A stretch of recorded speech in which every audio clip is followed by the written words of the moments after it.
has been an awakening. Have you felt it?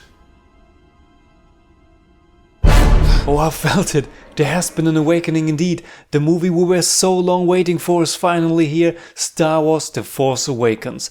My name is Jimmy Cage and today we want to talk about it. But let me tell you right now, there won't be any spoilers today. Because today I want to just try to share my feelings and my first impressions about the movie with you.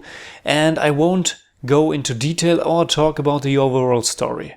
That we will save for another video that I will put up after the movie has been released for a few days. So what should I say? Go see The Force Awakens. Or you are anyway? Well, sure you are. And you will have a great time, I'm also sure about that.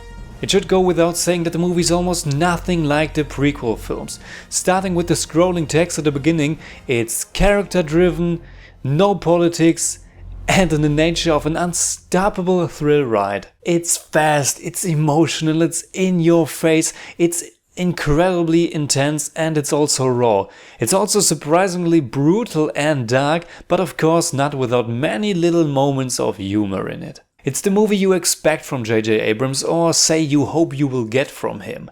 It has many similarities to his Star Trek incarnations. Many times it feels like it's taking all the great elements of the original trilogy, mix them together, rearrange them, and add some new flavors as well. You could say it's more of the same, more of the things we know and the things we love, but JJ also keeps surprising us.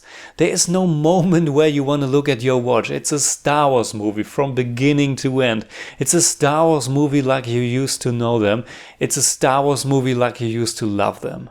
It's no spoiler to say that Han Solo is in the movie, you know that already from the trailers, but let me just tell you how fantastic it is to see him back in this role. Harrison Ford is not phoning it in at all. He has fun, he's so invested in it and it's just fantastic to look at it. But my personal hero is someone else. No, it's not Rey and it's not Finn either, even if these two are also incredible. But it's a little guy or girl going or rolling by the name of BB-8. Oh my god, isn't he the cutest little character you've seen in like forever? We saw him in the first teaser and like most people I thought, what the... And then he rolled onto the stage at Star Wars Celebration and blew everybody's mind. And now he's just continuing to do that in the movie. The first Star Wars movie began with R2 and C-3PO, and for about 15 minutes R2 was our main protagonist. Now it's time for BB-8 to shine and he's doing a fantastic job. And as you can see, I'm talking like he's a real person because he feels like a real person. Like everything is feeling real again in this movie. The days of endless green screens of people just talking and walking, walking and talking, alternating with video game like cartoon action are over. The Force is back, Star Wars is back, and I'm loving it. Visually, it's beautiful. There are shots where your mouth will be wide open, shots that would never happen in the prequels. Right at the beginning, after Rey is done scavenging that Star Destroyer, she uses some kind of sled to slide down those huge dunes on Jakku. And when you see things like that, you really get the feeling of size, of epicness, of that real place, that real planet Jakku in a galaxy far, far away. Another great way of creating the feeling of a world that is alive is by using the elements of nature. And I don't mean the way the Gungans or Gungans are living underwater, but I mean the way Kylo Ren's fiery red lightsaber is melting real snow in the woods. And of course everything has that old, used feeling to it again. I mean, I think we knew that already, but man, it's beautiful. But are there some things that felt a little bit strange to me? Well, I think so. I have to watch it a second time, and I will. I will tonight, to be precise.